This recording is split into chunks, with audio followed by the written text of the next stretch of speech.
ลุ้นระทึกมากเลยนะครับแต่เป็นอะไรที่น่าเสียดายมากเลยสำหรับวอลเลย์บอลหญิงไทยหลังจากไทยน่ะนำก่อนทั้ง2เซตแต่ท้ายสุดโดนเบลเยียมปาดตั้ง3เซตด้วยนะครับไทยน่ะแพ้3-2เซตแบบน่าเสียดายไปเลย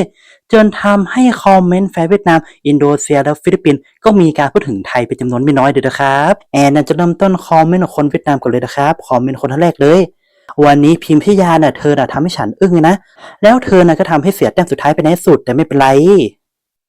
คอมเมนต์เวียดนามต่อมาครับรู้ว่าสกอร์5เซตจากนี้มันเป็นความท้าทายของประเทศไทยเหลือเกินนะแล้วไปท้ายสุดผมน่ะก็หัวเราะดังเหลือเกินใน2เซตน่ะไทยน่ะดีกว่าชัดเจนแต่พอมาไอ้3เซตรวดนะเบลเยียมน่ะดีกว่าไทยชัดเจนคอมเมนต์ต่อมาครับโอ้พระเจ้าสาวเบลเยียมนี่ทำให้ผมน่ะทึ่งเหลือเกินนะใน2เซตแรกนี่เธอน่ะอ่อยให้ไทยเหลือเกินถ้าเกิดเป็นผมน่ะผมรู้สึกโกรธแย่เลยคอมเมนต์ต่อมาครับ วันนี้ประเทศไทยน่ะมีความผิดพลาดและเล่นดีไปหมดเลยแต่ความผิดพลาดนี่มันสำคัญมากนะหลังจากที่ประเทศไทยน่ะนำต้อง2เซตแต่ผมน่ะขอชื่นชมตลอดเลยแต่พอเบลเยียมน่ะพอแก้เกมมาปุ๊บเขาเนี่ยดีกว่าไทยชัดเจน